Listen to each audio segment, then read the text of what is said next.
गांधी जी जब से स्वतंत्रता आंदोलन में उतरे तब से जो हमारे स्वतंत्रता के आंदोलन हैं वो अखिल भारतीय हो जाते हैं।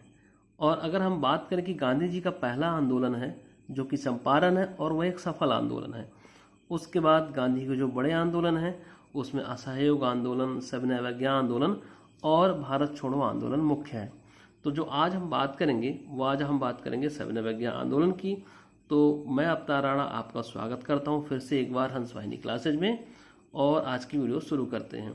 तो जो सविनय अवज्ञा आंदोलन है उसको हम सिविल डिसओबियंस भी कहते हैं।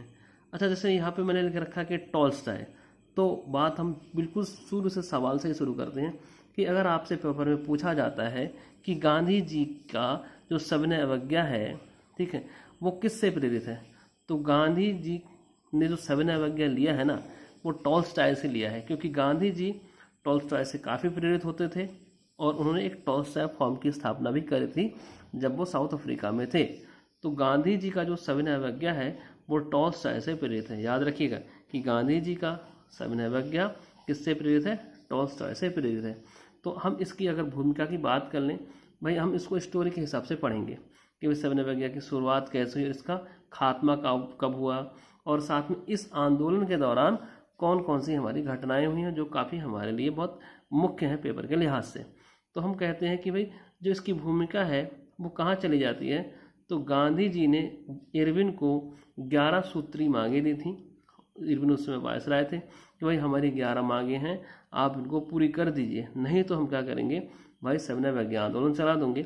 और ये जो मांगे हैं उन्होंने अपने पत्र यंग इंडिया के माध्यम से उनको दी थी। तो यहाँ पे देखो एक और फैक्ट मिल जाता है हमें कि 11 सूत्री मांगे किसकी हैं, गांधी जी की हैं, और साथ में यंग इंडिया पत्र किसका है, वो महात्मा गांधी जी का है। अब लेकिन भाई वो इरविन है, वो अंग्रेज है, वो बात नहीं मानेगा, और इसीलिए गांधी जी 14 फरवरी 1930 को साबरमती आश्रम में कांग्रेस की एक बैठक में यह निश्चय करेंगे कि भाई अब तो सविनय अवज्ञा आंदोलन चलाना ही पड़ेगा। ठीक, कब, साबरमती में 1930 में एक बैठक में निश्चित किया जाएगा कि भाई अब आपका सविनय अवज्ञा आंदोलन चलना चाहिए। तो इसकी शुरुआत कैसे होती है, अच्छा थोड़ा इससे पहले एक अर्थ समझ लेते हैं। जैसे मैंने कह तो दिया कि भाई सविनय अवज्ञा टॉल्स्टॉय से प्रेरित है, लेकिन सविनय अवज्ञा का मतलब क्या है, तो इसका मतलब ये है कि विनय के साथ, मतलब आप कानून तोड़ो। जैसे मैं एक एग्जाम्पल देता हूँ बस छोटा सा, कि भाई आपको हेलमेट नहीं लगाना है, ठीक है, तो आप क्या हो और आप ये कानून के खिलाफ है, लेकिन आप हेलमेट लगा के नहीं जाओगे और पुलिस वाले से कहोगे भाई कि आप मेरा चालान चाहे जितनी बार भी कर दो, मैं हेलमेट नहीं लगाऊंगा। लेकिन ये आप सादगी से कहोगे, मतलब आप उनसे नाराज़ नहीं होगे कि भाई मैं हर बार क्या करूँगा, कानून तोड़ूंगा, आप मेरा चालान काटते रहो। मतलब आप सज़ा पाने के लिए भी क्या होगे, तैयार रहोगे, लेकिन उसमें मतलब विनय, उसमें आपकी सादगी में कोई कमी नहीं आएगी। मतलब हम कानून तोड़ते रहेंगे और उसके लिए हम सज़ा भी भुगत सकते हैं। यही है हमारा सविनय अवज्ञा आंदोलन, मतलब विनय के साथ कानून को क्या करना, अवज्ञा करना, अवहेलना करना। ठीक, चलिए तो इसकी शुरुआत कैसे होती है, तो सवाल आता है कि भाई दांडी मार्च की शुरुआत कब हुई।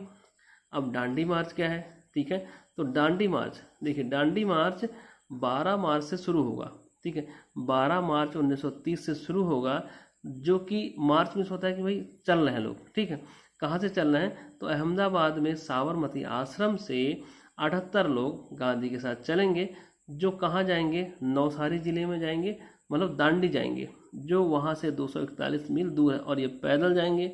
जब वो यहाँ पहुँचेंगे 6 अप्रैल को, और वहीं पर क्या करेंगे, वो क्या करेंगे, नमक बनाएंगे वहाँ पर।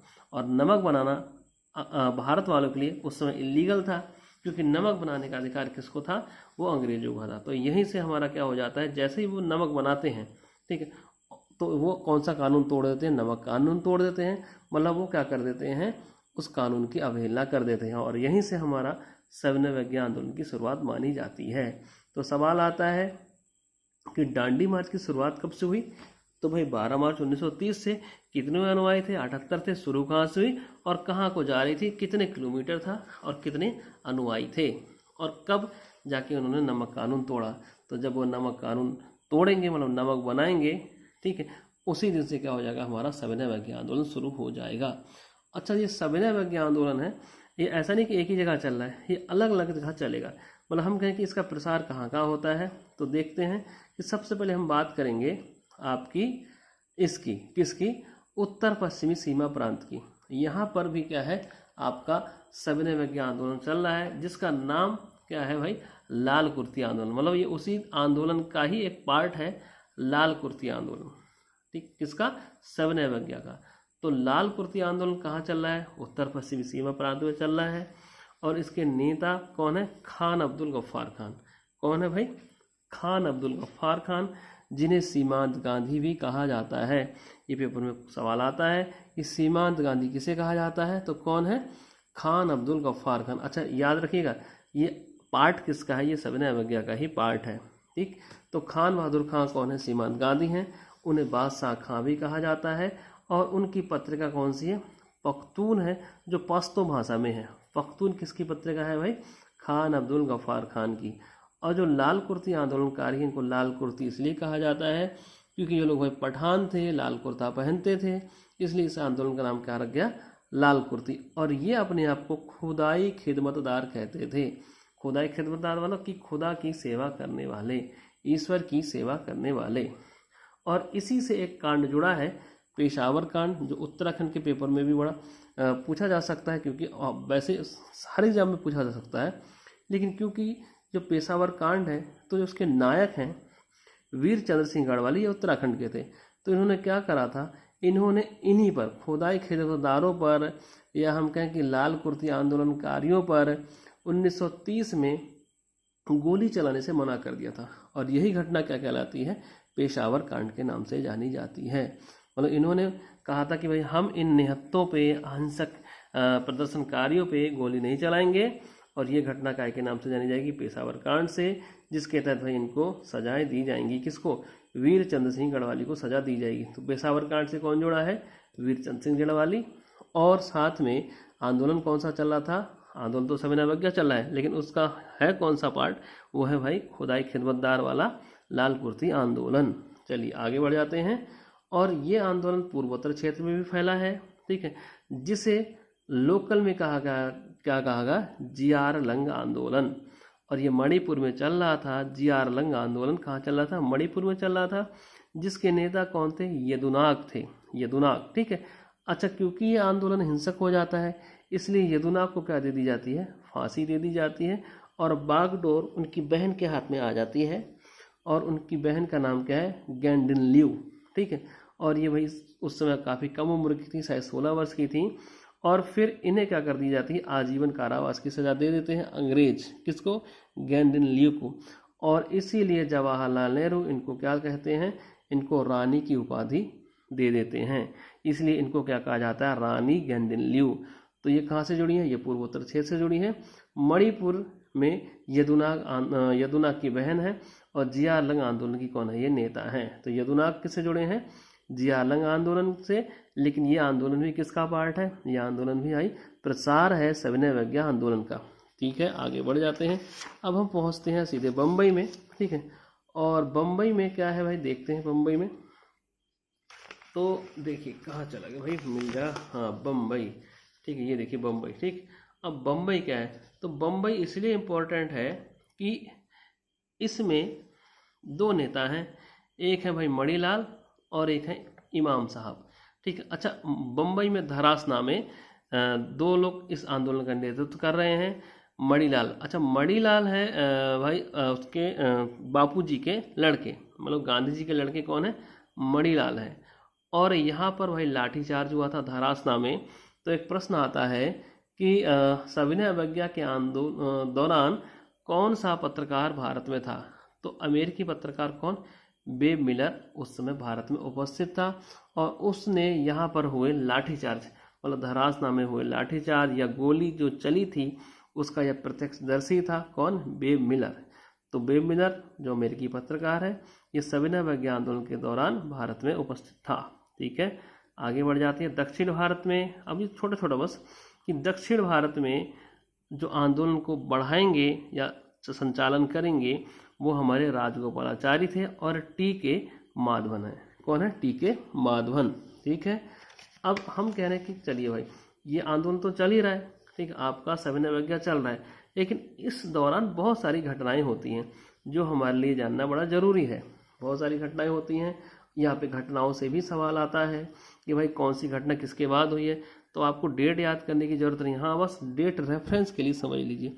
तो देखिए 1930 में तो आपका सविनय अवज्ञा आंदोलन शुरू हो ही गया है, ठीक। अब देखिए सवाल, तो सबसे पहले इसका आपका सविनय अवज्ञा आंदोलन अभी चल ही रहा है, उस दौरान प्रथम गोलमेज सम्मेलन हो जाएगा। तो पहला गोलमेज सम्मेलन हो जाएगा 12 नवंबर 1930 को, जबकि ये भाई अप्रैल में शुरू हुआ है। इसका मतलब पहला गोलमेज सम्मेलन इसके बाद होगा, इसके बाद मतलब जब आंदोलन चल रहा है उसके बाद होगा, और ये चलेगा 1931 तक, ठीक है। 19 जनवरी 1931, डेट याद करने की ज़रूरत नहीं है, अब घटनाओं को जरा याद करिए। अब हम कह रहे हैं कि ठीक है, अच्छा जगह क्या है, ये एक ही बार बता रहा हूँ मैं, ठीक है, क्योंकि जितने भी गोलमेज सम्मेलन होंगे वो सब लंदन में होंगे, इसी पैलेस में होंगे, ठीक है।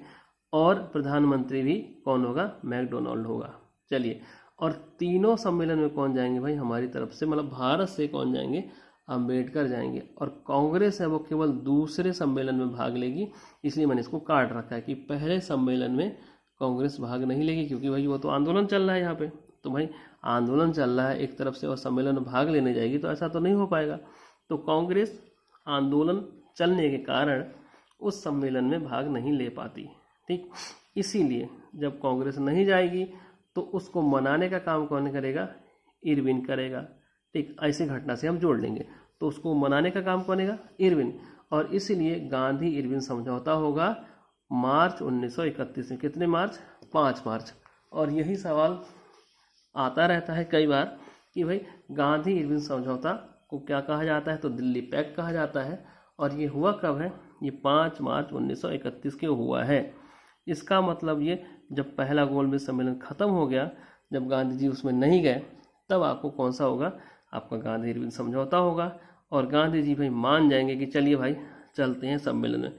लेकिन गांधी जी ने एक काम करा, वो क्या करा आपको पता चलेगा अभी, कि जब गांधी इरविन समझौता हो गया तो उसके बाद 23 मार्च को भगत सिंह, सुखदेव और राजगुरु जी को क्या चढ़ा दिया गया, फांसी चढ़ा दिया गया। मतलब इन तीनों को फांसी चढ़ा दिया गया। मतलब इसका मतलब गांधी जी ने क्या करा, गांधी जी ने गांधी इरविन जो समझौता हुआ था उसमें इनकी कोई बात नहीं की थी। इसीलिए तो ये हुआ कि वो चाहते तो कहते कि भाई आप इनको मतलब कुछ भी कर सकते थे, माफ़ करवा सकते थे, ठीक है। मतलब ऐसा किताबों में लिखा है, ठीक है, ये मेरा पर्सनल व्यू नहीं है, ठीक है। तो किताबों में लिखा है कि भाई इन्होंने इनकी कोई भी बात नहीं की, इसलिए इनको क्या हो गई भाई, फांसी हो गई। इसका मतलब गांधी इरविन समझौता के बाद भगत सिंह वगैरह को क्या होगी, फांसी दी जाएगी। और इसके बाद होगा कांग्रेस का कराची अधिवेशन। एकदम लाइन से घटना याद रखिएगा, ठीक है, कि भाई कैसे, कि पहले सविनय अवज्ञा आंदोलन, फिर पहला गोलमेज सम्मेलन, गांधी नहीं जाएंगे मतलब कांग्रेस नहीं जाएगी, इसलिए मनाने के लिए आपका गांधी इरविन समझौता होगा। लेकिन गांधी क्या करेंगे, भगत सिंह की बात ही नहीं करेंगे, इसलिए भगत सिंह को फांसी हो जाएगी। और उसके बाद होगा कराची अधिवेशन, जहां पर इसके विरोध में गांधी को काले झंडे दिखाए जाएंगे और गांधी कहेंगे कि भाई कि गांधी मर सकता है पर गांधीवाद हमेशा जिंदा रहेगा, या गांधीवाद नहीं मरेगा, ठीक। कराची अधिवेशन, तो कराची अधिवेशन कब होगा, 1931 में ही होगा, लेकिन जब भगत सिंह को फांसी हो जाएगी उसके बाद होगा। और उसके अध्यक्ष होंगे सरदार वल्लभ भाई पटेल। और यहाँ पर मौलिक अधिकार और मौलिक कर्तव्यों का प्रस्ताव जो है स्वीकार करा जाएगा और गांधी जी को काले झंडे दिखाए जाएंगे, क्योंकि भाई इन्होंने दिल्ली समझौते में भगत सिंह वगैरह की कोई बात ही नहीं की। अब समझ में आ गई बात, ठीक है। इसलिए उनका एक डायलॉग होगा गांधी का कि भाई गांधी मर सकते हैं पर गांधीवाद हमेशा जिंदा रहेगा। अब गांधी तो भाई उससे समझौता कर ही आए हैं इरविन से। अब इन सब के बाद वो कहाँ जाएंगे, दूसरे गोलमेज सम्मेलन में जाएंगे। अब जब दूसरे गोलमेज सम्मेलन में जाएंगे, इसका मतलब कराची अधिवेशन के बाद दूसरा गोलमेज सम्मेलन होगा, वो भी 1931 में। तो सारी घटनाएं 30-31 की हैं। तो वो दूसरे गोलमेज सम्मेलन में जाएंगे। तो दूसरा गोलमेज सम्मेलन कब होगा भाई हमारा, तो 7 अप्रैल 1931 से दिसंबर 1931 तक, ठीक है। आपको घटनाओं से याद रखना है इसको, बढ़िया से घटनाओं से, ठीक है। तो इसमें कौन होगा, फिर से भाई अम्बेडकर जाएंगे, ठीक है। अब इस बार लेकिन गांधी जी भी जाएंगे। और वो कौन से जहाज़ से जाते हैं भाई, कुछ वो पूछते हैं भाई कौन से जहाज़ से गया, तो गांधी जी कौन से जहाज़ से जाएंगे, SS राजपूताना, प्लेन से नहीं जाएंगे, पानी के जहाज़ से, ठीक है। अच्छा, उसमें कौन कौन गए, सरोजिनी नायडू भी जाएंगी उस समय, ठीक है। उस समय एनी बेसेंट भी उस सम्मेलन में जाएंगी और साथ में मदन मोहन मालवीय जी भी कहाँ हैं, हमारे दूसरे गोलमेज सम्मेलन में शामिल होंगे। मतलब गांधी ही नहीं, मतलब आपकी एनी बेसेंट, सरोजिनी नायडू, अम्बेडकर तो तीनों सम्मेलन में जाएंगे। तो सब के सब कहाँ जाएंगे, दूसरे गोलमेज सम्मेलन में जाएंगे। और गांधी जब वहाँ से लौटेंगे, ठीक है, तो एक बात कहेंगे कि भाई भले मैं खाली हाथ लौटा हूँ, लेकिन अपने देश की इज्जत को मैंने बट्टा नहीं लगने दिया, क्योंकि ये दूसरा गोलमेज सम्मेलन असफल हो जाता है, मतलब कांग्रेस की बात नहीं मानी जाती है। इसलिए गांधी जी ने जो आंदोलन बीच में रोक दिया था, आंदोलन बीच में रोक दिया जाता है, क्योंकि भाई अब सम्मेलन में जा रहे हैं तो आंदोलन थोड़ी देर के लिए रोक दिया। अब वहाँ से लौटेंगे तो फिर से दूसरा चरण उसका शुरू करेंगे, सविनय अवज्ञा आंदोलन का 1932। समझ में आ रही बात? तो यहाँ तक फिर से रिवीजन मारते हैं कि पहले सविनय अवज्ञा आंदोलन की शुरुआत, फिर पहला गोलमेज सम्मेलन, फिर गांधी इरविन समझौता, ठीक है, फिर भगत सिंह को फांसी, और फिर कराची अधिवेशन, फिर दूसरा गोलमेज सम्मेलन, और फिर द्वितीय चरण सविनय अवज्ञा आंदोलन का। अब ये उतना जोरदार नहीं होगा, लेकिन अभी घटनाएं खत्म नहीं हुई हैं। अब देखते हैं कौन सी घटना होती है, ठीक। चलिए, अब दूसरा सविनय अवज्ञा आंदोलन तो शुरू हो चुका है, ठीक है।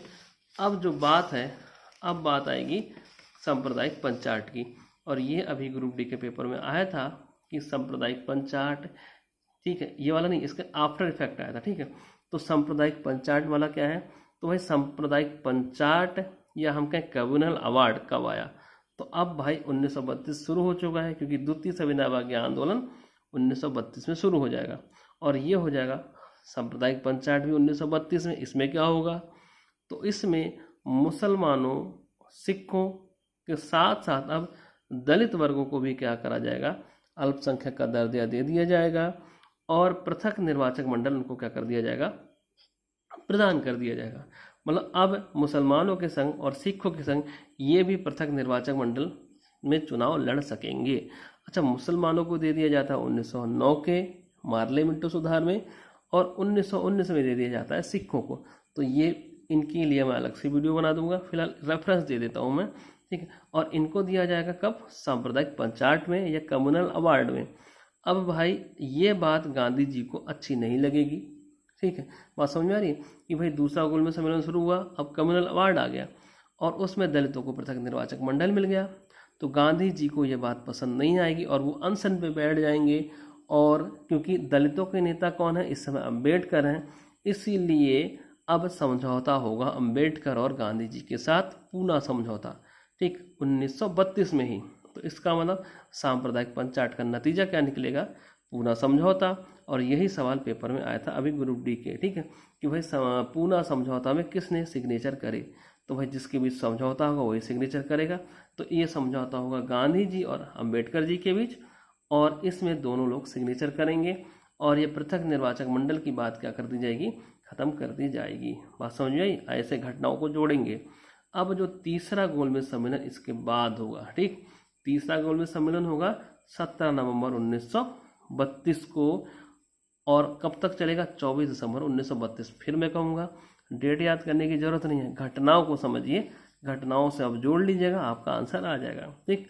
तो तीसरा गोलमेज सम्मेलन इन सब के बाद होगा, और सबसे आखिरी में बंद होगा जो सबसे आखिरी में शुरू हुआ था, कौन, गोलमेज सम्मेलन। तो गोलमेज सम्मेलन 1934 को क्या कर दिया जाएगा, स्थगित कर दिया जाएगा। तो बस मैं आधे मिनट में या 1 मिनट में बिल्कुल ब्रीफ रिवीजन कराता हूँ कि भाई सबसे पहले हमारा दांडी मार्च शुरू होगी 12 मार्च से, जब शुरू हो जाएगी तो 6 अप्रैल तक चलेगी। फिर सविनय अवज्ञा आंदोलन शुरू हो जाएगा। अब वो शुरू हो जाएगा तो उसके बाद पहला गोलमेज सम्मेलन होगा जिसमें गांधी जी नहीं जाएंगे। तो गांधी जी को मनाने के लिए गांधी इरविन समझौता होगा, जिसमें वो भगत सिंह की कोई बात नहीं करेंगे, इसलिए उसके बाद भगत सिंह जी को फांसी हो जाएगी, और उसी के विरोध में कराची अधिवेशन में उनको काले झंडे दिखाए जाएंगे।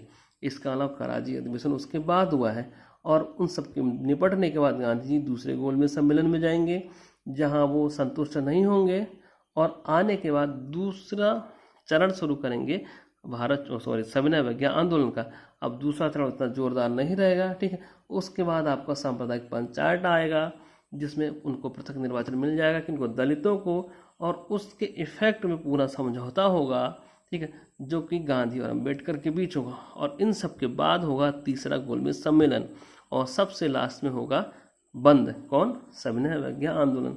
तो आज का हमारा वीडियो काफ़ी इंफॉर्मेटिव था मेरे हिसाब से, और आप पढ़िएगा, दोबारा देखिएगा, नोट्स बनाइएगा। कोई दिक्कत हो तो कमेंट करिएगा अगर मैंने कुछ गलत बोल दिया हो, क्योंकि मैं ये एक ही रीटेक में मतलब बिना एडिट करे हुए वीडियो डाल देता हूँ। बाकी भाई कोशिश करिएगा पूरा देखने की, और साथ में लाइक वाइक करिएगा, शेयर करिएगा। ठीक है, धन्यवाद।